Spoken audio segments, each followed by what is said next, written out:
Ya.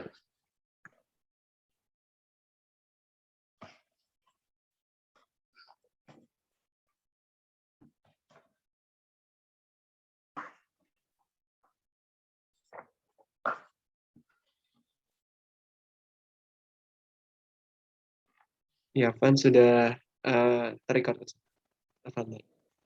Iya, langsung mulai ya.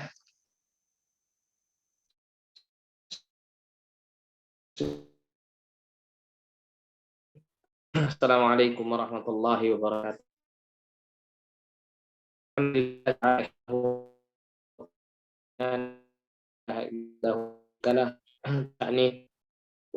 Muhammad abduhu wa rasuluhu da'wani. Ikhwani fillah rahimani wa rahimakumullah. Alhamdulillah pada malam hari ini ya kita kembali bisa bersama-sama belajar tentang kaitannya dengan ilmu yang penting ya, ilmu yang wajib untuk kita miliki sebagai bekal kita dalam kehidupan kita untuk meraih kebahagiaan hidup dunia maupun akhirat kita.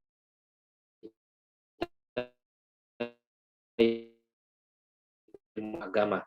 Semoga Allah Subhanahu wa taala sebagai satu amal kebaikan yang kelak akan Allah karuniakan kita keutamaan-keutamaannya sebagaimana yang disabdakan Nabi sallallahu alaihi wasallam, di antara keutamaan kita belajar ilmu agama Allah adalah ya, man salaka tariqan yaltamisu fihi ilman sahalallahu lahu bihi tariqan ilal jannah. Ya, barang siapa yang menempuh satu perjalanan atau dengan makna yang lain, siapa yang mengambil ya satu cara, satu usaha untuk mencari ilmu agama Allah, maka kelak Allah akan mudahkan baginya jalan menuju surganya. Ya, semoga Allah SWT mengkaruniakan keutamaan ini kepada kita semuanya, sekaligus Allah rezekikan kita dengan rezeki yang terbaik, yaitu ilmu yang bermanfaat. Tapi kita lanjutkan kembali pembacaan kitab Ad-Durusul Muhimmah li'amatil Ummah karya Syekh Al-Alamah Abdul Aziz bin Abdullah Ibn Baz rahimahullahu ta'ala. Sekarang kita masuk pada ad-darsus tsalits, ya, pelajaran yang ketiga. Arkanul iman, yaitu rukun-rukun iman. Beliau mengatakan wahiyya sittatun, dan rukun-rukun iman itu ada 6. Antu'mina billahi wa malaikatihi wa kutubihi wa rusulihi wa bil yaumil akhiri wa tu'mina bil qadari khairihi wa syarrihi minallahi ta'ala. Yaitu engkau beriman kepada Allah dan para malaikatnya, serta kitab-kitabnya dan rasul-rasulnya, serta hari akhir, dan kau beriman kepada takdir yang baik maupun yang buruk, semuanya datang dari Allah Subhanahu wa ta'ala. Nah, pada ad-darsus tsalits, ya, pelajaran yang ketiga ini, Syekh menjelaskan atau menyebutkan tentang kaitannya dengan rukun iman yang 6. Dan ini adalah ya merupakan perkara yang wajib untuk kita pelajari dan kita ketahui bersama.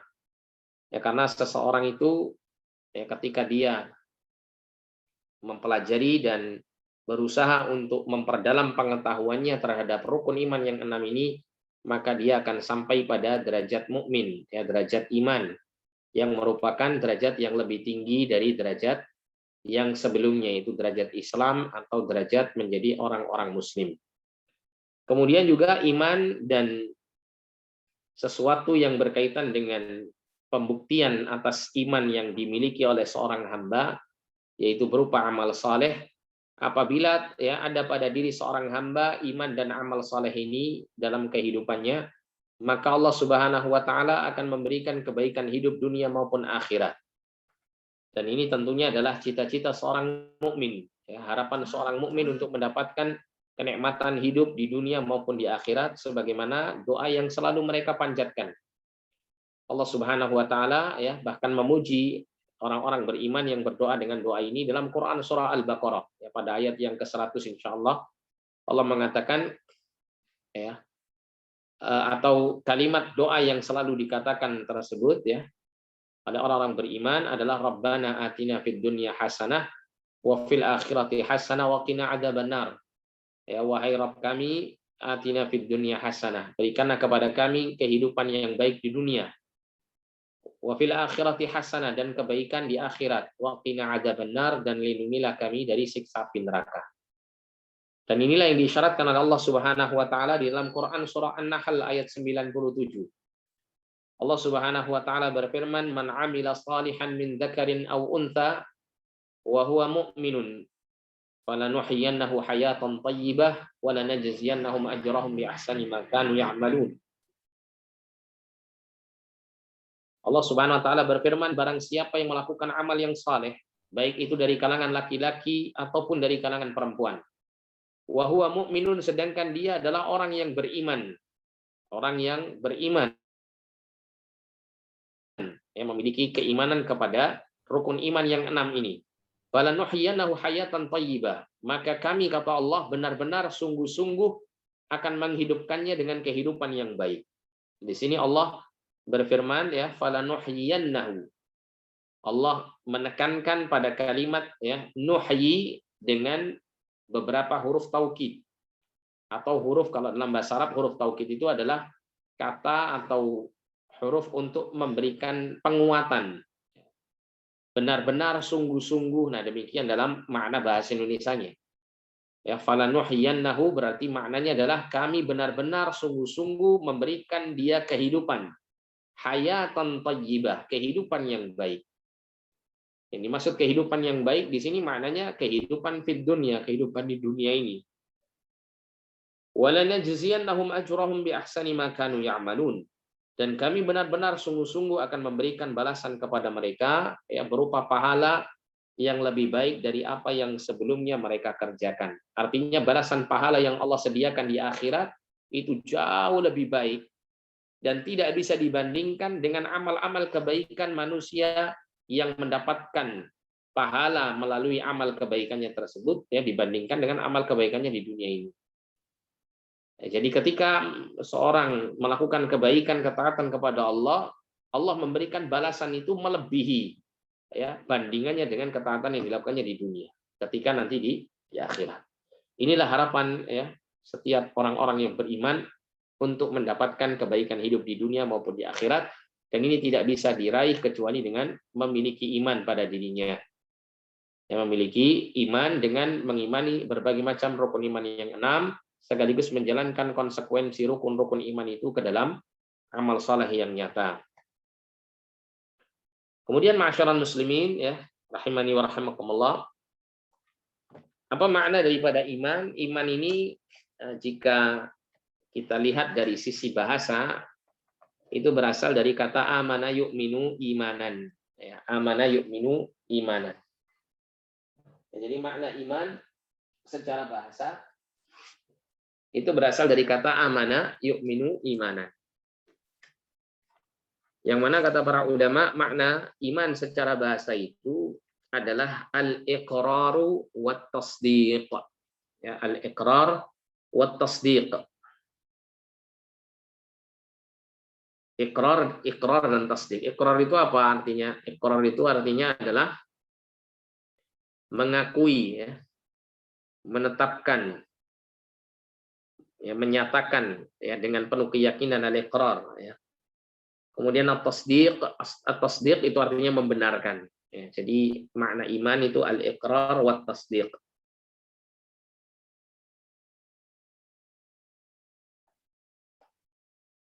Ini maknanya, ya. Nah, adapun iman secara syariat, ya, pengertian syariat itu maknanya adalah seperti yang disebutkan oleh sebagian ulama, di antaranya adalah Al-Imam Ibnu Qayyim rahimahullah. Beliau mengatakan iman itu adalah iqrarun bil lisan, ya, pengakuan, penetapan, ya, penetapan yang dilakukan oleh lisan. Jadi lisan menyatakan tentang rukun-rukun iman yang 6, ya. Dia beriman kepada rukun-rukun yang 6 itu, percaya penuh dengan rukun-rukun iman yang 6 tersebut. Kemudian tasdiqun bil janan, dan membenarkan, meyakini dengan sejujur-jujurnya dengan hatinya. Kemudian wa'amalun bil jawarihi wal arkan, dan beramal dengan semua anggota tubuhnya. Karena iman itu tidak hanya mencakup amal-amal batin, tapi juga mencakup amal-amal zahir. Ya, oleh karena itu ketika Nabi SAW berbicara tentang cabang-cabang keimanan, Nabi mengatakan al-imanu bid'un wa sittuna aw bid'un wa sab'una syu'batan. Iman itu 63 sampai 69 atau 73 sampai 79 cabangnya. Kemudian Nabi mengatakan fa'alaha qaulu la ilaha illallah. Maka yang paling tinggi adalah perkataan la ilaha illallah. Perkataan dengan lisan maupun hatinya. Perkataan dengan lisan mengucapkan mengakui kalimat la ilaha illallah, dan hatinya pun meyakini dengan sejujur-jujurnya membenarkan kalimat la ilaha illallah. Itu tidak ada Tuhan yang berhak disembah dengan sebenarnya selain Allah. Kemudian wa adnaha imatatul adza 'anit thariq. Dan yang paling rendah dari cabang-cabang keimanan itu adalah menyingkirkan gangguan di jalan. Nah, menyingkirkan gangguan di jalan ini termasuk bagian daripada amal zahir, amal yang tampak. Kemudian wal haya'u syu'batun minal iman, dan rasa malu itu adalah termasuk bagian daripada keimanan. Nah, al haya, rasa malu ini amal batin, ya.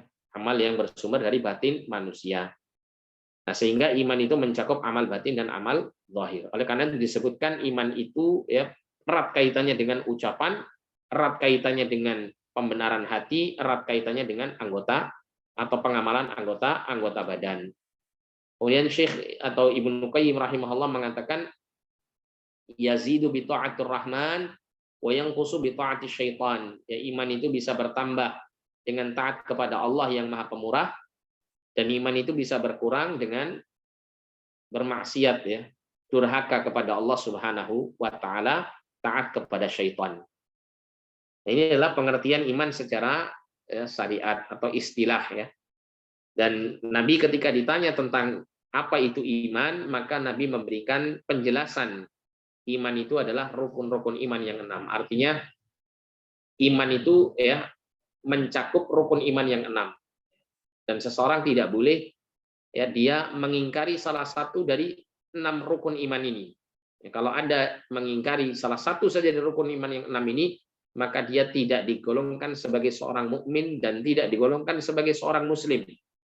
Ya, artinya dia dalam kondisi ya terjerumus ke dalam kekufuran. Ya, wala'iyadzubillah.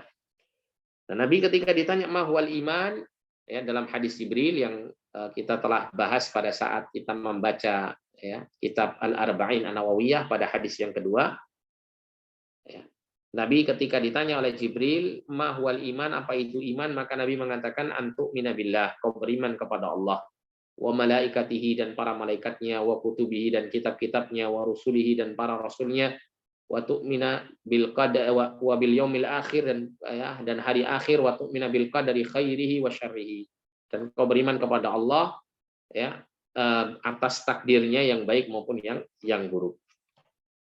Ini adalah rukun iman yang 6. Baik, yang pertama disebutkan ya sebagai rukun iman yang pertama dan paling utama adalah antu'mina billah, kau beriman kepada Allah. Bagaimana seseorang itu bisa mewujudkan imannya kepada Allah? Ini mungkin kita sudah bahas pada pembahasan-pembahasan yang lain ya, seperti dalam kitab Arba'in Nawawi, tapi kita akan mengulang ya karena ini akan bisa kembali mengingatkan kita kepada poin-poin penting yang membangun rukun-rukun iman yang 6 ini. Dan ini adalah poin yang bersifat ya fardhu ain untuk diketahui, ya bersifat wajib secara individu untuk diketahui dan diyakini oleh tiap-tiap kaum muslimin. Jadi rukun iman kepada Allah, ya rukun iman yang pertama adalah iman kepada Allah, yatadammanu arba'atu umur. Jadi mengandung 4 perkara. Artinya orang itu akan dikatakan dia beriman kepada Allah jika dia bisa menghadirkan 4 perkara ini dalam keimanannya. Atau dia benar-benar mengimani 4 perkara ini dalam keimanannya kepada Allah. Yang pertama adalah al-imanu biwujudillah. Dia beriman kepada wujudnya Allah, bahwa Allah itu adalah Tuhan yang wujud, yang ada. Dan Allah itu zatnya Esa Tunggal. Sebagaimana Allah sendiri mengatakan, Qul huwallahu ahad. Katakan Nabi Muhammad, dialah Allah yang Maha Esa. Dan wujud Allah Subhanahu wa taala secara zatnya itu ya tidak sama atau tidak bisa diserupakan dengan makhluk. Karena Allah mengatakan laisa kamitslihi syai'un. Tidak ada yang serupa dengan Allah sedikit pun. Ya, lahul matsalul a'la. Allah itu memiliki ya sifat-sifat yang maha tinggi ya, sehingga tidak bisa uh, dijangkau hakikatnya ya, pengetahuan terhadap hakikat zatnya ya, karena manusia adalah ya orang yang sangat lemah dan terbatas dalam pengetahuannya terhadap Allah Subhanahu wa taala. Namun yang bisa dilakukan oleh manusia itu adalah mengenal Allah, apa yang Allah dan Rasulnya kabarkan tentang dirinya Subhanahu wa taala. Ya, tanpa kita menyerupakannya dengan makhluk. Ya, tanpa kita menyerupakannya dengan makhluk. Kita mengimani sifat-sifat dan nama-nama Allah ya, ketika Allah memperkenalkan dirinya kepada hamba-hambanya ya melalui Nabi SAW, baik itu Al-Quran maupun As-Sunnah yang disampaikan Nabi SAW berkenaan dengan sifat-sifat Allah, berkenaan dengan wujud adanya Allah, zatnya Allah SWT ini ya, kita yakini sesuai dengan keagungan dan kemuliaan Allah Subhanahu wa taala dan tidak kita serupakan dengan makhluk. Kemudian yang kedua, al-imanu bi rububiyatihi. Kita mengimani rububiyah Allah. Maksudnya adalah kita beriman bahwa Allah satu-satunya Tuhan yang ya berkuasa untuk melakukan apapun kepada makhluk-makhluknya. Dan iman kita kepada rububiyah Allah itu mencakup 3 perkara besar ya. Yang pertama adalah berkenaan dengan iman kita ya terhadap penciptaan Allah Subhanahu wa taala ya. Penciptaan yang dilakukan oleh Allah Subhanahu wa taala kepada makhluknya. Allah menciptakan makhluk-makhluknya ya, menciptakan kita, menciptakan ya orang-orang di sekitar kita, menciptakan makhluk-makhluk yang ada di sekitar kita, itu semuanya hanya Allah yang menciptakannya. Tidak ada sekutu bagi Allah di dalam hal ini. Demikian pula Allah adalah selaku Tuhan yang menguasai ya seluruh makhluknya. Tidak ada satupun makhluk itu keluar dari penguasaan Allah Subhanahu wa taala. Kemudian yang ketiga adalah Allah Subhanahu wa taala adalah Tuhan yang menguasai dan mengurusi segala urusan hamba. Allah lah yang memberikan ya penghidupan ya, dan Allah lah yang mematikan makhluknya, Allah yang memberikan rezeki, ya Allah yang memberikan berbagai macam kebutuhan-kebutuhan makhluknya. Ya, itu semuanya satu-satunya yang melakukan hanyalah Allah Subhanahu wa taala. Maka kita wajib meyakini Allah ya esa dalam hal ini. Tidak ada sekutu bagi Allah Subhanahu wa taala dalam semua perbuatan yang Allah lakukan kepada makhluk-makhluknya. Kemudian yang ketiga adalah al-imanu bi uluhiyatihi, yang mengimani uluhiyah Allah Subhanahu wa taala. Ya, maknanya adalah kita mengimani bahwa Allah adalah satu-satunya Tuhan yang berhak dan pantas untuk disembah. Tidak ada Tuhan lain selain Allah Subhanahu wa taala dalam penyembahan, ibadah dan ketaatan ketundukan makhluk kepadanya. Ya, tidak ada sekutu baginya dalam hal ini.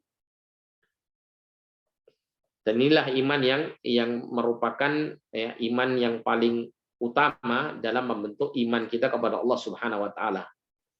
Ya, kita mengimani bahwa Allah satu-satunya Tuhan yang pantas dan berhak untuk disembah. Tidak disekutukan Allah dalam semua bentuk peribadatan kita kepadanya. Dan Allah Subhanahu wa taala berfirman, "Wa ma khalaqtul jinna wal insa illa liya'budun." Dan tidaklah Aku telah ciptakan jin dan manusia kecuali agar mereka semuanya beribadah hanya kepadaku. Allah perintahkan kita untuk menyembahnya saja, tidak menyekutukannya. Wa'budullaha wa la tusyriku bihi syai'a.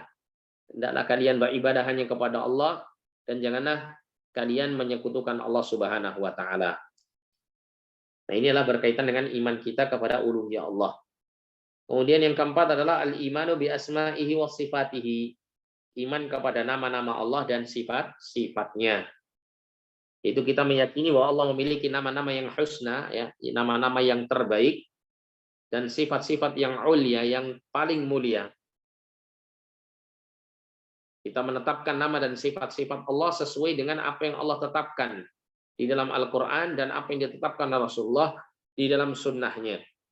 Ya, tanpa kita menyerupakannya dengan makhluk, tanpa kemudian kita meniadakannya atau menolaknya, dan tanpa kita ya membagaimanakannya. Ya.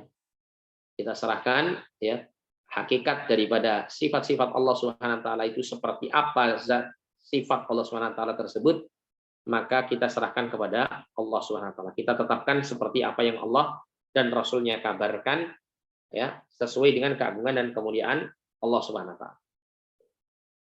Ini adalah 4 poin penting yang membangun keimanan seseorang kepada Allah. Artinya jangan sampai dari 4 perkara tersebut ada yang hilang, ya, ada yang tidak diimani, ada yang cacat dalam keimanannya, gitu ya, sehingga hal ini tidak menjadikan dia sebagai mukmin billah, sebagai orang yang beriman kepada Allah secara benar dan sempurna. Kemudian rukun iman yang kedua adalah al-imanu bil malaikah, antuk minabillah wa malaikatihi, beriman kepada Allah dan para malaikatnya. Ini juga kita telah bahas, ya, tapi kita akan sebutkan beberapa poin yang membangun iman kepada para malaikat. Yaitu ada 4. Yang pertama, iman kepada wujud mereka, al-imanu biwujudihim, ya, iman kepada wujud mereka. Dan mereka itu adalah makhluk yang Allah Ta'ala, ya, ciptakan dari cahaya. Ya. Khuliqatil malaikatu min nurin, kata Nabi SAW. Yang malaikat itu diciptakan oleh Allah dari cahaya, ya, dari cahaya. Kemudian sifat mereka la ya'sunallaha ma amarahum wa yaf'aluna ma yu'marun. Mereka itu tidak pernah bermaksiat, tidak pernah durhaka, ya, kepada Allah Subhanahu wa taala, dan mereka mengerjakan apa saja yang diperintah oleh Allah Subhanahu wa taala. Ini diantara, ya, sifat-sifat para malaikat yang menunjukkan akan ada wujud mereka. Tidak boleh kemudian kita mengimani, ya, para malaikat itu dengan keimanan sebagian orang yang meyakini bahwasannya malaikat itu hanya unsur kebaikan saja yang ada pada diri manusia. Ya, sebagaimana di antara mereka ada yang mengatakan malaikat dan syaitan dan iblis itu adalah unsur kebaikan dan unsur keburukan yang ada pada diri manusia. Tidak ada hakikat daripada wujud mereka. Maka ini jelas bentuk kekufuran, ya. Karena Allah SWT menceritakan tentang para malaikat dengan wujud mereka. Seperti Allah mengatakan dalam surah Fatir, ya, Alhamdulillahi fatiris samawati wal ard ja'ilil malaikati rusulan uli ajnihatin matna wa thulatha wa ruba'. Allah mengatakan segala puji bagi Allah yang menciptakan langit dan bumi dan menjadikan para malaikat itu memiliki sayap, ya. Ada yang 2 pasang, ya, 2 ya, 2 kanan 2 kiri. Ada yang Allah ciptakan 3 kanan 3 kiri, dan Allah ciptakan 4 bagian kanan dan 4 bagian kiri. Yazidu fil khalqi kaifa yasha. Kemudian Allah mengatakan Allah menambahkan kepada penciptaan, ya, kepada makhluk itu sesuai dengan Allah yang Allah Ta'ala kendaki. Ya, di sini menunjukkan bahwasanya para malaikat itu disebut oleh Allah sifat sayap mereka itu ada yang 2, 3, dan 4. Tapi ini bukan apa? Bukan pembatasan, ya. Ada yang lebih daripada itu. Seperti juga Nabi SAW mengatakan bahwa malaikat Jibril itu memiliki situmi'ati janah, memiliki 600 sayap, yang menunjukkan bahwasanya, ya, para malaikat ini ada, ya, wujudnya, bukan sesuatu yang bersifat abstrak atau salah satu unsur kebaikan pada diri manusia. Kemudian yang kedua, al-imanu biman alimna ismahu minhum ka Jibril wa man lam na'lam ismahu fanu'min bihim ijmala. Beriman kepada siapa saja yang kita ketahui namanya dari mereka, yang tentunya kita mengetahuinya bersumber dari Al-Quran dan As-Sunnah, ya, terbatas dari Al-Quran dan As-Sunnah saja. Tidak boleh kita mengambil, ya, pengetahuan tentang nama-nama para malaikat itu dari selain 2 sumber yang ini, ya. Selain daripada 2 sumber, yaitu Al-Quran dan As-Sunnah yang sahihah. Ada sebagian orang itu yang menamakan malaikat-malaikat tertentu dengan nama-nama tertentu yang itu tidak bersumber dari Al-Quran dan As-Sunnah. Padahal ia merupakan perkara yang gaib, ya, yang tidak bisa diketahui kecuali melalui jalan wahyu. Nah, kita mengimani siapa saja yang kita ketahui namanya dari mereka yang tertera yang disebutkan oleh Allah dan Rasul-Nya dalam Al-Quran dan As-Sunnah yang sahihah. Seperti di antara nama mereka ada Jibril, ya, Allah sebutkan dalam Al-Quran, Nabi sebutkan dalam hadis-hadisnya yang sahih bahwa ada malaikat itu bernama Jibril. Wa man lam na'lam ismahu fanu'min bihim ijmala. Dan adapun, ya, malaikat yang tidak kita ketahui namanya, maka kita beriman kepada mereka secara mujmal, secara global. Ya, artinya kita mengimani semua malaikat-malaikat tersebut. Karena ada sebagian ya dari kabar yang Allah Ta'ala sampaikan tentang para malaikat dari Al-Quran maupun dari As-Sunnah yang sahihah, itu kita kadang menemukan ada malaikat-malaikat yang disebutkan oleh Allah yang tidak disebutkan namanya oleh Allah SWT. Ya, tidak disebutkan namanya oleh Allah Subhanahu wa Ta'ala.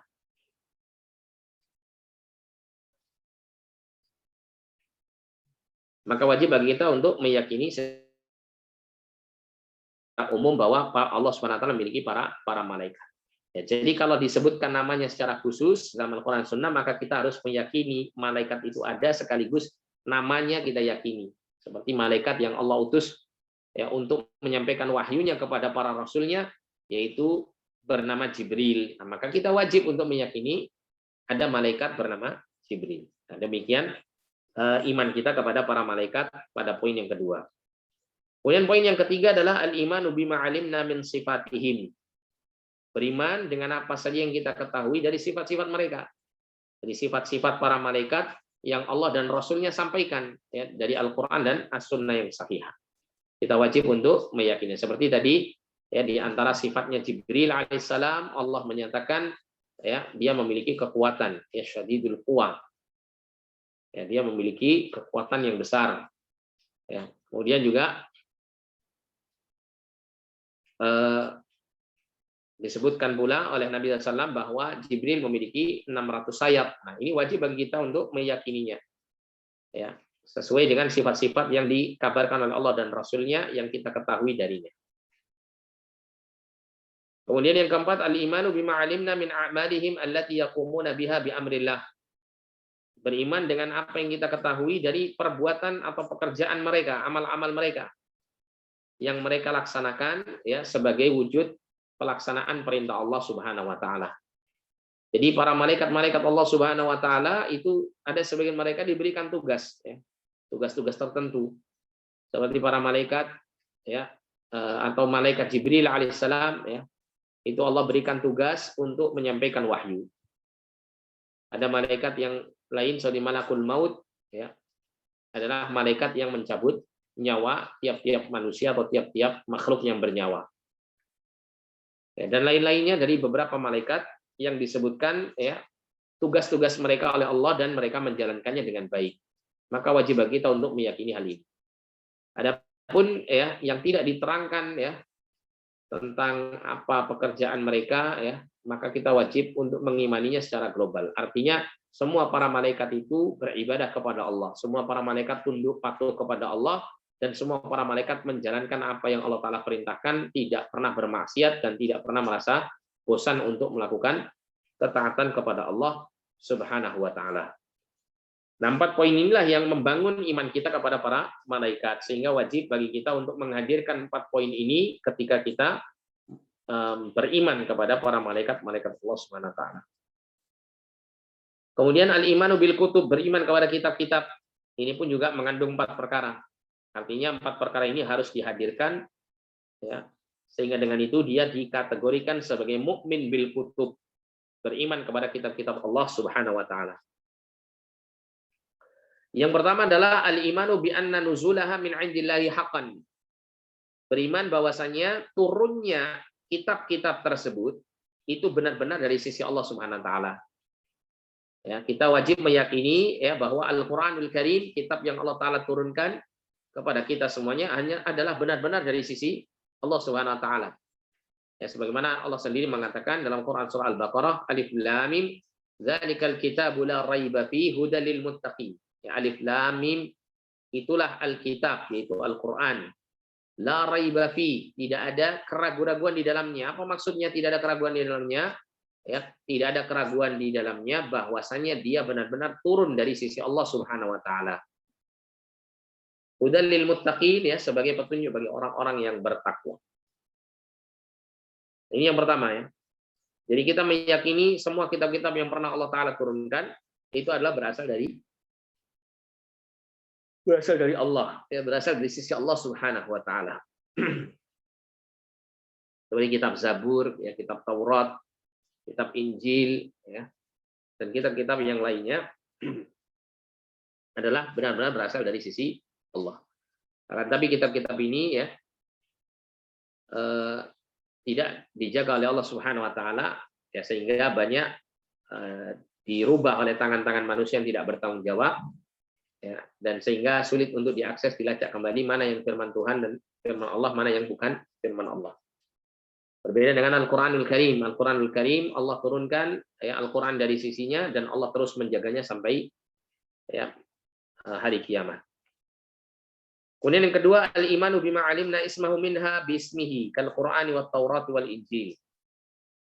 Iman kita kepada kitab-kitab. Yang kedua adalah iman terhadap apa yang kita ketahui dari namanya sesuai dengan namanya yang disebutkan. Ya, seperti kita meyakini kitab yang diturunkan oleh Allah kepada Nabi kita Muhammad SAW namanya adalah Al-Quran. Nah, wajib kita mengimani nama kitab itu adalah Al-Quranul Karim. Demikian pula kitab yang Allah turunkan kepada Musa dinamakan At-Taurat. Maka kita wajib meyakini ya kitab tersebut dengan namanya yaitu Taurat. Demikian pula ketika Allah turunkan ya kitab kepada Nabi Isa alaihissalam yang dinamakan kitab itu dengan Al-Injil atau Injil. Maka wajib bagi kita untuk meyakini kitab yang diturunkan oleh Allah kepada Nabi Isa alaihissalam dengan namanya itu Injil. Kemudian yang ketiga, tasdiqu ma sahha min akhbariha ka akhbaril Qur'ani wa akhbari ma lam yubaddal au yuharraf min al-kutub as-sabiqati mimma sahha naqluhu anha fi syar'ina.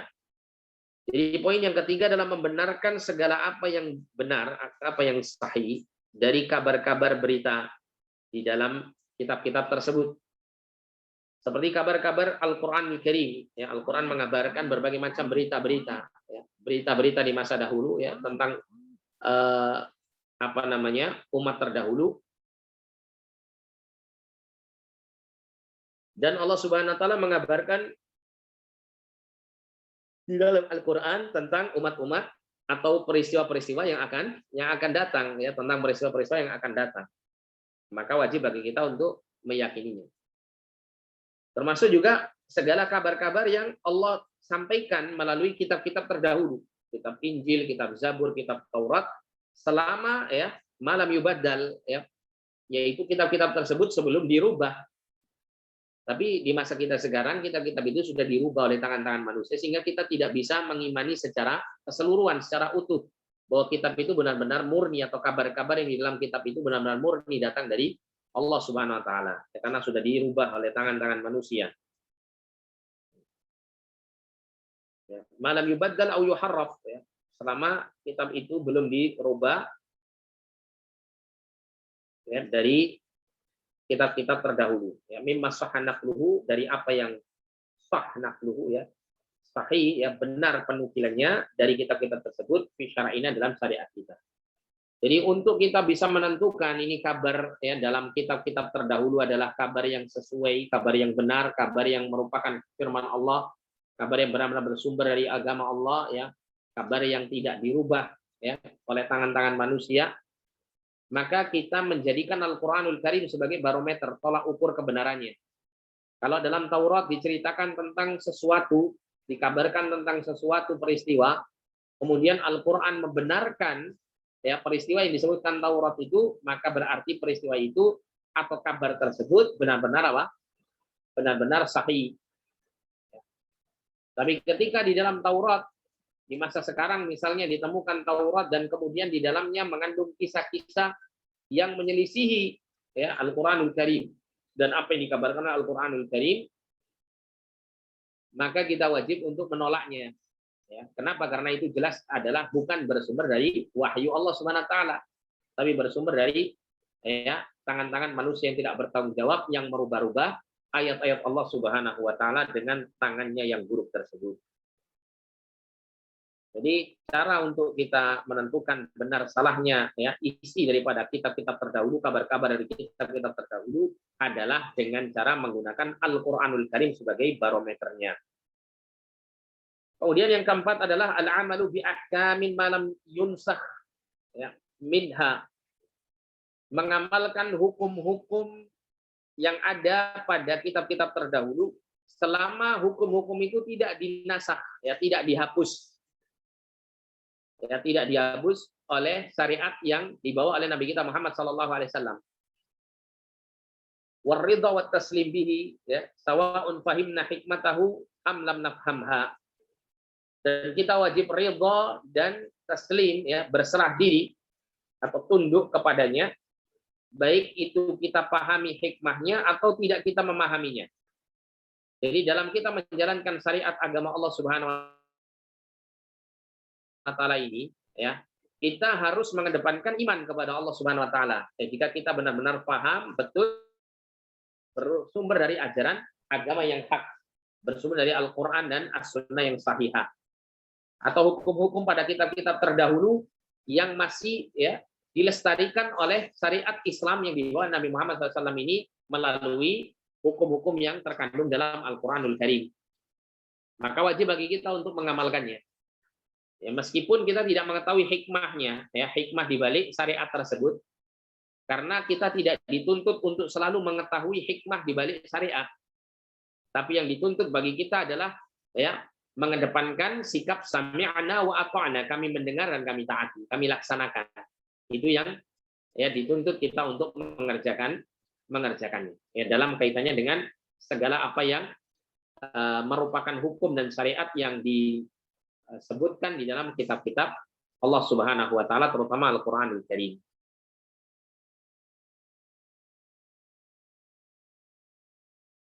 Wa jami'il kutubis sabiqati mansukhatun bil Qur'an, dan semua kitab-kitab yang terdahulu itu secara umum telah dihapus oleh Al-Qur'anul Karim. Ya, meskipun ada juga beberapa syariat-syariat dari umat terdahulu yang masih dilestarikan, yang masih diabadikan, ya, dilanjutkan oleh Allah Subhanahu wa taala, dan Allah tetap perintahkan syariat tersebut dan Allah kokohkan, ya, melalui Al-Qur'anul Karim. Ya, contohnya yang sangat tampak mencolok adalah puasa. Allah Subhanahu wa taala berfirman dalam Quran surah Al-Baqarah ketika membicarakan tentang puasa Ramadan atau puasa secara umum, ya. Ya, terutama puasa Ramadan karena ini sebagai puasa yang wajib. Allah mengatakan, ya ayyuhalladzina amanu kutiba alaikumus shiyam. Wahai orang-orang yang beriman, diwajibkan atas kamu sekalian berpuasa. Kama kutiba alal ladzina min qablikum. Ya, sebagaimana Allah Subhanahu wa taala telah mewajibkan puasa itu kepada umat sebelum kalian. Nah, ini menunjukkan bahwasanya puasa itu adalah syariat, ya, syar'un man qablana, syariat umat terdahulu sebelum umat Nabi Muhammad SAW. Yang mana, ya, syariat itu tetap dipertahankan dan terus diperintahkan oleh Allah Subhanahu wa taala, ya, pada umat akhir zaman ini, ya, umat Nabi Muhammad SAW. Melalui Al-Qur'an Allah menyatakan demikian. Wahai orang yang beriman, ya, telah diwajibkan atas kalian berpuasa sebagaimana telah diwajibkan atas umat-umat sebelum kalian. La'allakum tattaqun, agar supaya kalian menjadi orang-orang yang bertakwa. Nah, 4 hal inilah yang harus, ya, kita hadirkan ketika kita beriman kepada kitab-kitab Allah Subhanahu wa taala. Kemudian selanjutnya, ya, beriman kepada para rasul-rasul, para utusan-utusan Allah Subhanahu wa taala dari kalangan manusia. Dan ini juga mengandung 4 perkara yang harus kita hadirkan ketika kita beriman kepada para rasul ini. Yang pertama adalah al-imanu bi anna risalatahum haqqun minallahi ta'ala. Beriman bahwasannya risalah yang mereka bawa, ya, pengutusan Allah kepada mereka dengan membawa ajaran, membawa kitab, membawa wahyu dari Allah, itu adalah haqqun minallah. Adalah perkara yang hak, perkara yang benar, yang bersumber dari Allah Subhanahu wa taala. Wa man kafara bi risalati wahidin minhum faqad kafara bil jami'. Maka siapa saja yang ingkar, yang kafir, yang kufur kepada risalah satu orang saja dari mereka para rasul, maka sungguh dia, ya, telah mengkufuri, ya, telah mengkufuri, mengingkari semua para nabi dan para rasul.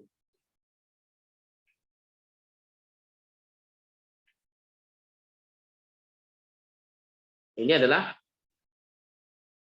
poin pertama untuk membentuk keimanan kita kepada para rasul Allah Subhanahu wa taala.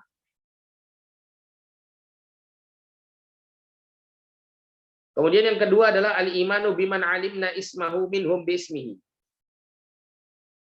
Mengimani siapapun sesuai dengan namanya. Seperti contoh kita mengimani nabi kita, utusan Allah Subhanahu wa taala yang terakhir ya, dengan namanya yaitu Muhammad sallallahu alaihi wasallam.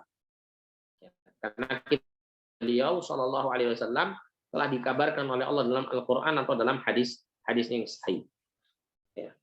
Nama beliau ya diantaranya adalah Muhammad dan juga Ahmad. Ya, seperti yang disebutkan oleh Allah SWT dalam Quran dalam surat ya As-Saff.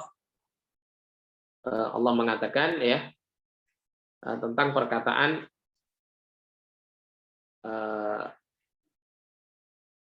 siapa namanya Nabi ya, perkataan Nabi sebelum Nabi kita Muhammad SAW yaitu Nabi Isa alaihissalam, yaitu ketika Allah SWT berfirman, bagaimana itu ya ayatnya ya, Allah mengatakan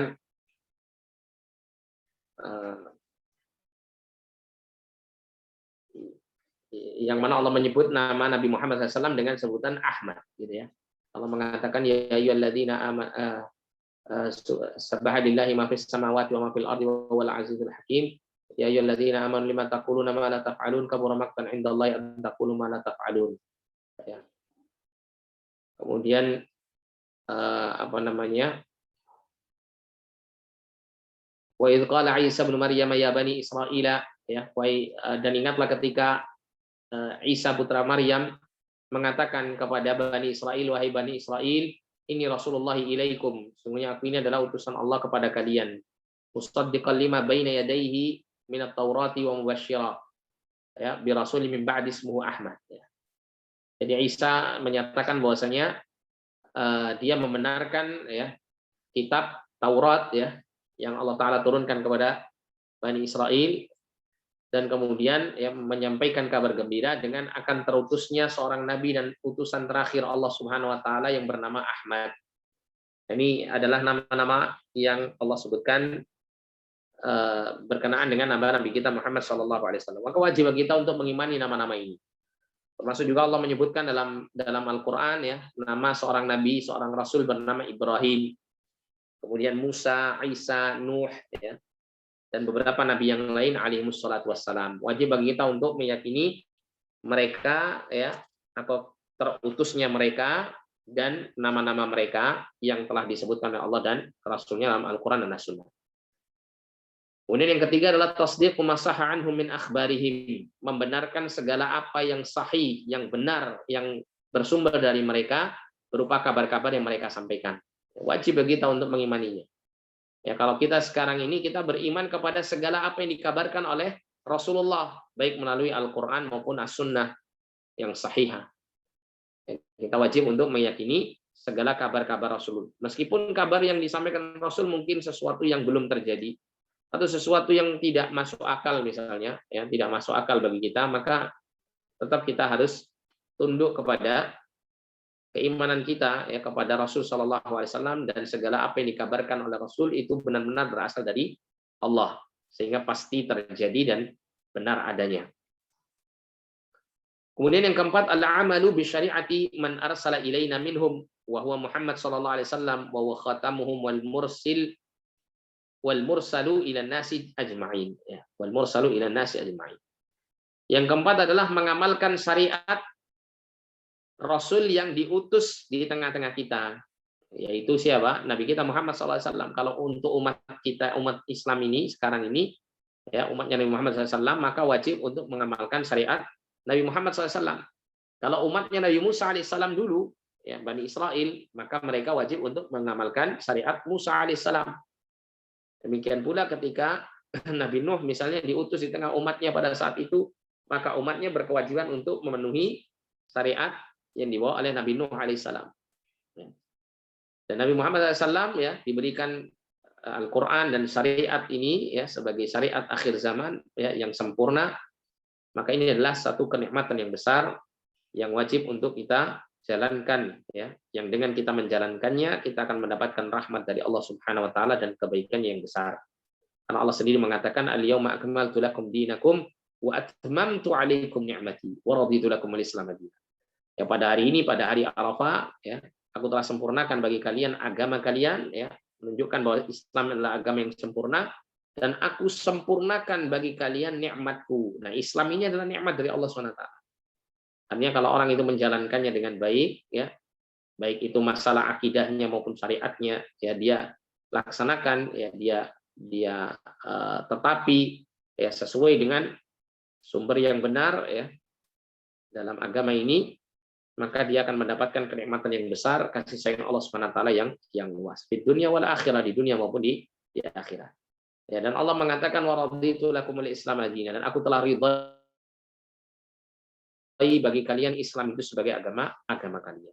Nah, ini 4 perkara yang wajib untuk kita hadirkan ketika kita beriman kepada para rasul.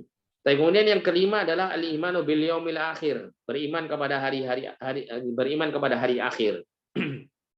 Kenapa hari tersebut disebut hari akhir? Karena tidak ada fase hari yang lain yang, ya, dipisahkan oleh kematian, tidak ada lagi. Karena orang kalau sudah berada pada yaumul akhir, maka tidak ada kematian. Ya, kalaupun seandainya dia disiksa dengan siksaan yang sangat keras di dalam neraka, tetap dia akan terus merasakan siksaan itu tanpa dalam keadaan dia melalui fase yang namanya kematian. Ya, tidak ada lagi. Termasuk juga ketika seseorang masuk ke dalam surga, maka dia akan terus mendapatkan kenikmatan surga tanpa ada lagi fase kematian untuk mereka. Ya, jadi disebut iman kepada hari akhir karena tidak ada hari yang lain setelah hari tersebut dengan dipisah melalui adanya kematian manusia di masa itu. Nah, iman kepada hari akhir, ya, harus dihadirkan 3 perkara, ya, 3 poin yang harus kita imani. Yang pertama adalah al-imanu bil ba'ti, iman kepada kebangkitan. Ya, jadi manusia nanti itu dibangkitkan oleh Allah, ya, dan Allah jadikan utuh kembali. Yang sebelumnya sudah hancur, ya, hancur lebur, maka Allah kemudian mengutuhkan, ya, jasad dan rohnya, kemudian Allah bangkitkan mereka dari kubur mereka. Kemudian yang kedua al-imanu bil hisabi wal jaza, beriman kepada hisab, ya, perhitungan amal, wal jaza, dan balasan atas amal-amal, entah itu amal yang baik dan amal yang buruk. Dan dalam memberikan balasan, Allah Subhanahu wa taala, ya, mensifati pemberian balasan Allah kepada hamba-hamba yang beramal. Allah mengatakan dalam surah Al-Zalzalah, "May ya'mal mithqala dzarratin khairan", siapa yang melakukan amal, ya, sekecil zarrah di antara maknanya adalah, ya, namlatus shaghira, ya, semut kecil, ya, anak semut. Ada juga yang memaknai, ya, debu yang berterbangan, ya, seperti debu yang sangat kecil yang mungkin ketika ditiup itu bisa terbang karena saking ringannya dan saking kecilnya. Ini diantara makna zarrah, ya. Oleh karena itu disebutkan barang siapa yang melakukan kebaikan sekecil zarrah tadi, sekecil debu atau sekecil semut yang kecil itu, ya, itu dia akan melihat balasannya, balasan kebaikannya di sisi Allah. Wa may ya'mal mithqala dzarratin syarran yarah, dan barang siapa yang melihat sekecil zarrah tadi keburukan, maka dia pasti akan mendapat balasan dari keburukan tersebut. Nah, kemudian yang ketiga adalah, ya, kita wajib menghadirkan keimanan terhadap surga dan neraka. Kita mengimani, ya, adanya surga dan neraka. Termasuk juga, ya, di sini wa yadkhulu fil imani bil yaumil akhir, dan termasuk juga beriman kepada hari akhir itu adalah al imanu bi kulli ma yakunu ba'dal maut. Beriman kepada segala peristiwa yang terjadi setelah kematian. Yang terjadi setelah kematian. Wa min dzalika fitnatul qabri wa 'adzabuhu wa na'imuhu. Di antara, ya, hal itu adalah fitnatul qabri, ujian yang diberikan dalam kuburan dengan adanya 3 pertanyaan yang disampaikan oleh para malaikat kepada penghuni kubur tentang, ya, pengetahuan sang mayit itu kepada Allah, kepada Rasul, dan kepada agama Islam. Kemudian azabnya dan kenikmatannya. Ini wajib untuk diimani. Artinya, ya, dalam kita beriman kepada hari akhir, maka kita mengimani semua, ya, peristiwa yang terjadi yang telah disebutkan oleh Allah dan Rasul dalam Al-Qur'an maupun As-Sunnah, ya, peristiwa-peristiwa yang terjadi setelah kematian. Ya, setelah kematian, mulai dari fase alam barzakh, fase alam kubur, ya, dan segala peristiwa yang ada di dalamnya sampai pada fase di mana manusia dibangkitkan pada mahsyar, dikumpulkan mereka untuk melakukan, ya, berbagai macam proses-proses, ya, peristiwa-peristiwa yang terjadi di sana. Kemudian setelah itu berkenaan dengan segala perkara-perkara yang berkaitan dengan surga dan neraka yang menjadi, ya, tujuan akhir daripada umat manusia dalam kehidupan mereka. Ini semuanya adalah iman kepada hari akhir. Kemudian yang keenam, ya, iman kepada takdir Allah Subhanahu wa taala. Ya, iman kepada takdir Allah Subhanahu wa taala. Maka dalam kita beriman kepada takdir Allah, kita wajib mengimani 4 perkara. Yang pertama adalah al-imanu bi anna Allah taala alima bi kulli syai'in jumlatan wa tafsilan. Ya, kita beriman bahwasanya Allah taala itu Maha mengetahui segala sesuatu baik secara, ya, global maupun secara terperinci. Dan Allah Subhanahu wa taala pengetahuannya tidak terbatas. Ya. Segala apa yang diketahui oleh makhluk dan segala apa yang tidak diketahui oleh makhluk itu Allah Subhanahu wa taala mengetahuinya. Ya. Allah Subhanahu wa taala mengetahuinya. Termasuk juga, ya, segala sesuatu yang telah lampau, yang sekarang sedang terjadi dan yang akan terjadi, semuanya Allah mengetahui. Ya, semuanya Allah mengetahuinya. Kemudian yang kedua, al-imanu bi anna Allah kataba dzalika fil lauhil mahfuz. Dan kita beriman bahwasanya Allah taala telah menulis semua, ya, peristiwa-peristiwa yang akan terjadi itu di Al-Lauhul Mahfuz, ya, di papan yang terjaga. Maknanya adalah lembaran-lembaran yang terjaga di sisi Allah Subhanahu wa taala. Yang hanya Allah Subhanahu wa taala yang mengetahuinya. Lauhul Mahfuz ini tidak ada satupun makhluk yang tahu, ya, isi dan apa yang tertulis di dalam. Kemudian yang ketiga, limanu bi anna jami'al kainati la takunu illa bi masyiatillahi ta'ala.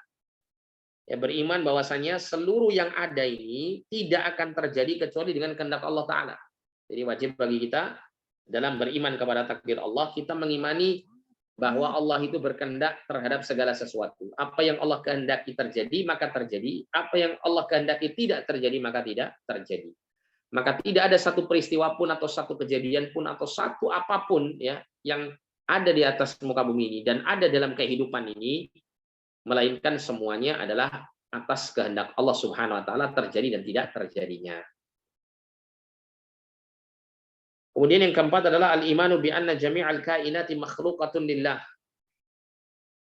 bi dzawatiha wa sifatiha wa harakatiha. Jadi kita wajib mengimani bahwa seluruh yang ada itu semuanya adalah makhluk untuk Allah, ya, ciptaan Allah Subhanahu wa taala.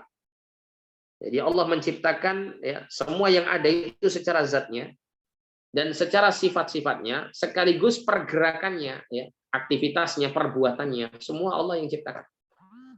Ya. Jadi wajib bagi kita untuk mengimani 4 perkara ini ketika kita beriman kepada takdir. Yang pertama adalah kita mengimani ilmunya Allah, kita mengimani Alkitab, yaitu catatan takdir yang Allah Ta'ala tulis di Lauhul Mahfuz. Kemudian yang ketiga adalah kita mengimani bahwa semua terjadi atau tidak terjadi dengan izin dan kehendak Allah Subhanahu wa taala, dengan kehendak Allah Subhanahu wa taala. Yang keempat, kita beriman bahwa semua yang ada itu adalah makhluk, ya, Allah menciptakan, ya, segala sesuatu yang Dia kehendaki untuk Dia ciptakan. Tapi kemudian, ya, dalil yang menunjukkan tentang rukun iman yang 6 ada 3, ya. Ada 3, 2 adalah berasal dari Al-Qur'an Al-Karim dan 1 adalah berasal dari hadis Nabi. Yang pertama adalah dalam Quran surah Al-Baqarah ayat 177. Allah Ta'ala berfirman, "Laisal birra an tuwallu wujuhakum qibala al-masyriq wal maghrib, walakinnal birra man amana billahi wal yawmil akhir wal malaikati wal kitabi wan nabiyyin." Laisal birra, bukanlah sebuah kebajikan itu engkau mengarahkan wajah-wajah kalian mengarah kepada timur dan barat. Akan tetapi kebajikan itu adalah siapa saja yang beriman kepada Allah, beriman kepada hari akhir, beriman kepada para malaikat, beriman kepada kitab-kitab, dan beriman kepada para nabi. Ya. Nah, di sini tidak disebutkan takdir. Nah, maka takdir disebutkan pada dalil yang kedua, yaitu pada ayat 49 dalam surat Al-Qamar. Allah Ta'ala berfirman, Inna kulla syai'in khalaqnahu biqadar. Sesungguhnya segala sesuatu itu telah kami ciptakan dengan adanya takdirnya, ketentuannya, ya, ketetapan terhadapnya. Nah, kemudian dalil dari sunnah dari hadis Nabi SAW adalah hadis Jibril yang tadi ya kita sempat singgung. Ketika Jibril alaihissalam menjelma menjadi manusia bertanya kepada Nabi, akhbirni anil iman, kabarkan kepadaku tentang iman. Maka Nabi mengatakan, antuk minabillah, kau beriman kepada Allah, wa malaikatihi dan para malaikatnya, wa kutubi dan kitab-kitabnya, wa rusulihi dan rasul-rasulnya, wal yaumil akhir dan hari akhir, wa tu'mina bil qadari khairihi wa syarrihi. Dan kau beriman kepada takdir yang baik maupun yang buruk. Hadis ini rawahu Muslim, riwayat Imam Muslim dalam sahihnya. Nah, inilah pembahasan ya yang ringkas mengenai poin-poin penting yang harus kita yakini dalam kita mengimani rukun iman yang 6. Insyaallah taala pada pertemuan berikut kita akan masuk pada ad-darsul rabi', pelajaran yang keempat, yaitu berkaitan dengan aqsamut tauhid wa aqsamus syirki. Ya, pembagian tauhid dan pembagian syirik. Ya. Ini adalah poin yang penting untuk kita pahami dan kita ketahui agar kita bisa menjalankan ketauhidan yang merupakan kunci kita untuk meraih surga Allah Subhanahu wa taala dan ampunannya yang besar, dan kita wajib untuk meninggalkan berbagai macam bentuk kesyirikan yang merupakan ya pokok ya atau kerugian yang sangat besar bagi manusia yang menyekutukan Allah Subhanahu wa taala. Wallahu a'lam bishawab. Mungkin sampai sini ada pertanyaan yang mau disampaikan, falyatafadhal. Silakan. Ya, jazakallah khairan, Ustaz. Mungkin ini ada pertanyaan dari chat ya, Ustaz. Sekitar ada 3. Apa nggak apa-apa ya, Ustaz? Iya, nggak apa-apa, silakan. Yang pertama, ahsanallahu ilaikum. Afwan, sebelumnya izin bertanya, jika seseorang melakukan banyak dosa, dikala dirinya sudah mengaji dan dia bertobat atasnya, lalu teman-temannya yang mana juga sudah mengaji itu mengira dirinya masih sama seperti dahulu dan memperlakukannya sama seperti dahulu. Nah, bagaimana orang yang bertaubat ini menyikapinya, Ustaz? Karena selama ini dirinya hanya meminta maaf pada teman-temannya dan mendiamkan sikap teman-temannya karena dia tahu posisi dirinya. Mungkin itu, Ustaz. Ya, dia wajib bersabar ya. Terkadang seseorang yang bertaubat kepada Allah, terkadang Allah memberikan ujian apakah taubatnya ini jujur ataukah tidak. Nah, mungkin salah satu ujian yang bisa ya dia harus hadapi dengan sabar itu adalah dari perlakuan kawan-kawannya ya, perlakuan kawan-kawannya terhadapnya. Maka dia wajib sabar ya, bersabar, tidak perlu terlalu menanggapinya dengan serius ya. Tidak perlu menghadapinya dengan hal-hal yang akan justru merugikan dirinya, maka dia lebih baik diam atau bersabar dan terus berdoa memohon kepada Allah agar Allah mengokohkan dia di atas jalan taubatnya tersebut. Ya, karena terkadang ya syaitan kadang-kadang mengganggu manusia yang ingin bertaubat kepada Allah atau yang sudah bertaubat kepada Allah untuk menjatuhkannya ya, untuk menjatuhkannya dan menjauhkannya dari jalan taubat tersebut atau menodai taubatnya tersebut dengan melakukan dosa dan kemaksiatan ya yang lain. Yang jelas begini, ketika seseorang itu dia bertaubat kepada Allah, kemudian dia tidak mendapati respon baik dari orang-orang sekitarnya karena taubatnya tersebut, maka jangan berkecil hati karena dia bertobat itu ya bertobat kepada Allah, bukan bertobat kepada manusia. Ya, kalau semisal dia pernah melakukan kesalahan-kesalahan kepada sesama manusia di sekitarnya, maka dia wajib untuk meminta maaf ya, atau mengembalikan hak-hak yang pernah dia ambil misalnya. Ini termasuk bagian dari taubat. Tapi ketika dia sudah memenuhi semua itu dan kemudian manusia di sekitarnya masih tetap berburuk sangka atau masih tetap bermuamalah ya dengannya itu dengan keburukan, ya, maka yang seperti ini wajib bagi dia bersabar. Ya. Wajib bagi dia bersabar dan ingat bahwasanya dia bertaubat itu untuk meraih keridhaan Allah dan ampunannya, bukan untuk meraih keridhaan manusia dan kesenangan hatinya terhadap dirinya. Wallahu a'lam bishawab. Jazakallah khairan, Ustaz. Mungkin ini ada pertanyaan kedua. Bagaimana hukumnya seseorang itu takut mati karena dirinya merasa amalnya sangat sedikit, sehingga dirinya semangat beramal karenanya, Ustaz. Karena sejauh yang Ana pahami, poin dalam beribadah adalah takut, harap, dan cinta. Mungkin itu, Ustaz. Iya. Itu adalah satu rasa takut yang harus terus dipelihara. Ketika seseorang merasa khawatir, merasa takut akan dosa-dosanya, ya, ketika itu dia merasa khawatir kalau dia dipanggil oleh Allah dijemput dengan kematian ini, kemudian dia dalam kondisi banyak melakukan dosa-dosa yang belum dia taubati. Maka yang seperti ini akan mendorong dia untuk semakin memperbaiki diri dan semakin memperbanyak ya taubatnya kepada Allah, memperbanyak istighfarnya kepada Allah. Yang seperti ini harus dijaga ya. Yang demikian ini mesti harus dijaga ya. Di mana Allah SWT memuji ya orang-orang yang termasuk dari golongan ulaika yusari'una fil khairat ya, orang-orang yang bersegera melakukan kebajikan-kebajikan itu diantaranya ya mereka itu adalah merasa takut ya. Walladzina hum min khasyati rabbihim musyfiqun ya. Mereka itu karena sebab rasa takutnya kepada Tuhan mereka, mereka berlaku hati-hati dalam bersikap, dalam beramal, dalam ya berkehidupan di dunia ini.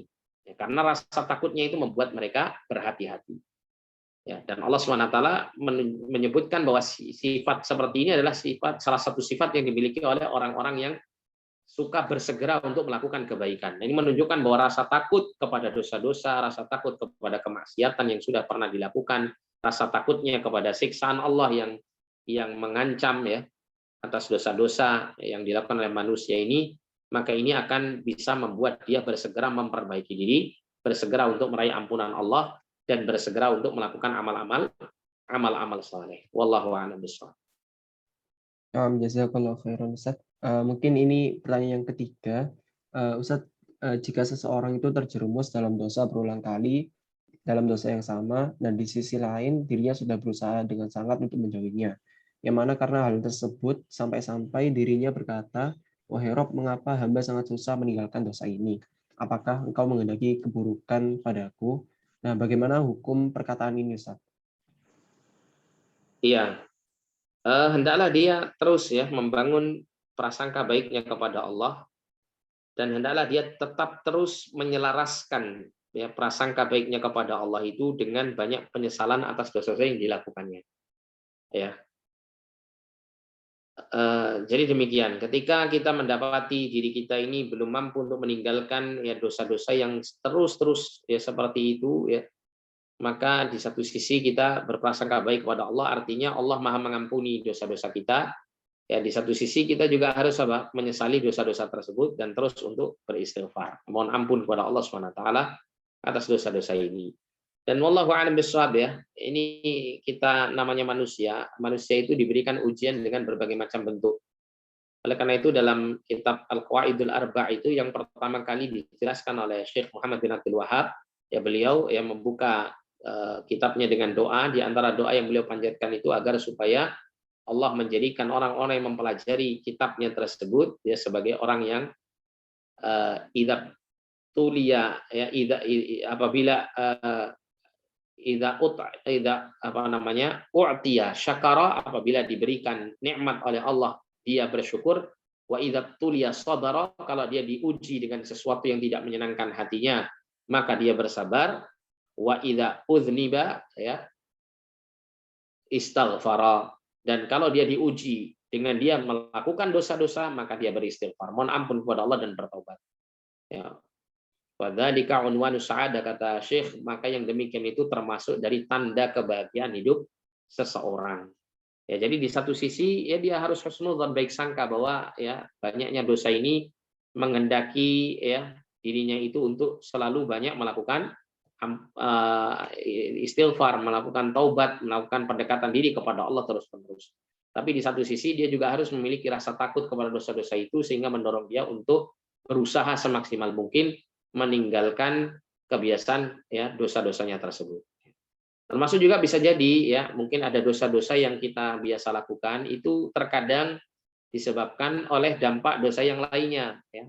Mungkin kita belum bisa meninggalkan satu kebiasaan kita ketika kita bersendirian, kita melakukan banyak maksiat, entah maksiat mata, maksiat telinga, atau maksiat yang lain ya.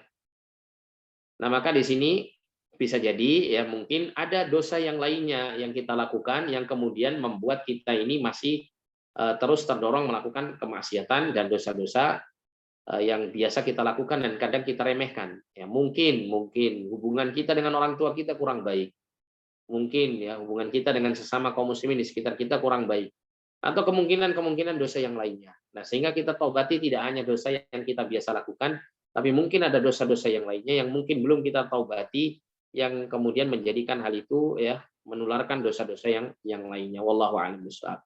Ya, termasuk juga dalam hal ini dia berusaha ya sekuat tenaga untuk berlindung kepada Allah dari berbagai macam dosa-dosa, ya, memohon ampun dan berlindung kepada Allah dari dosa-dosa, ya, terutama dosa-dosa besar. Ya. Yang demikian ini insya Allah akan mengantarkan dia untuk bisa sampai kepada ya istiqomah yang sempurna. Wallahu a'lam bishawab. Jazakallah khairan, Ustaz. Mungkin ini ada pertanyaan lagi, Ustaz. Iya, Mungkin terakhir. mungkin ada 2 terakhir ya, Ustaz. Ini tinggal 10% baterai Oh iya, afwan. saya. Ya, Iya, silakan Mas. langsung aja, Ustaz. 9. Yang pertama ini, Ustaz, terkait dengan, jadi Ana pernah dengar bahwasanya makhluk pertama yang Allah ciptakan itu arsy, dan Ana juga pernah dengar bahwasanya yang Allah ciptakan pertama kali itu kolam. Nah, bagaimana untuk menggabungkan 2 dalil ini, Ustaz? Apakah dua-duanya itu sahih dan bagaimana memahaminya? Kemudian yang kedua terkait dengan tadi menjalankan syariat Nabi yang berada di tengah-tengah kita. Nah, itu terkait dengan Nabi Isa, Ustaz. Nah, itu kan beliau alaihi salam itu nanti akan menjalankan syariat Nabi Muhammad ya, di akhir zaman. Nah, apakah juga bisa disebut bahwasanya beliau adalah umat Nabi Shallallahu Alaihi Wasallam? Mungkin dua Iya, itu. iya. Untuk pertanyaan yang pertama mungkin ini akan saya tunda ya jawabannya karena saya harus membaca lagi referensi tentang hal ini. Adapun pertanyaan yang kedua, Nabi Isa nanti ketika turun ya dari langit untuk melawan Dajjal gitu ya, dan kemudian bekerja sama dengan salah satu pemimpin umat di akhir zaman, yaitu Imam Mahdi atau Muhammad bin Abdullah, yang merupakan ya manusia yang memiliki garis keturunan dari Rasulullah SAW untuk memimpin kaum muslimin ya melawan Dajjal ini. Maka ini adalah sesuai dengan apa yang disabdakan oleh Nabi SAW dalam hadis yang sahih mengenai tanda-tanda hari kiamat.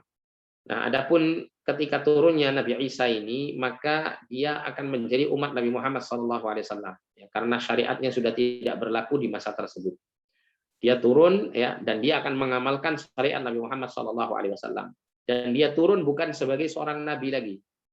Ya, bukan sebagai seorang nabi, statusnya tidak seperti rasul dan nabi di masa ketika dia awal diutus sebagai nabi dan rasul ya, tapi dia diutus di akhir zaman atau diturunkan di akhir zaman sebagai salah satu umat Muhammad sallallahu alaihi wasallam ya, sebagai salah satu umat Nabi Muhammad sallallahu alaihi wasallam yang mengikuti syariat Nabi Muhammad sallallahu alaihi wasallam. Ya, wallahu a'lam bishawab. Ya, kita cukupkan sampai di sini.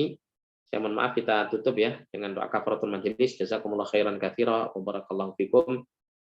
Saya mohon maaf atas segala kekurangan. Kita tutup. Subhanakallahumma wa bihamdika asyhadu an la ilaha illa anta astaghfiruka wa atubu ilaik. Sallallahu ala nabiyina Muhammadin wa ala alihi wa sahbihi wasallam. Wa akhiru da'wana alhamdulillahi rabbil alamin wa lakum minkum assalamu alaikum warahmatullahi wabarakatuh. Waalaikumsalam. Waalaikumsalam warahmatullahi Syukran Ustaz, wabarakatuh. jazakallah khair. Jazakallah khairan, Ustaz.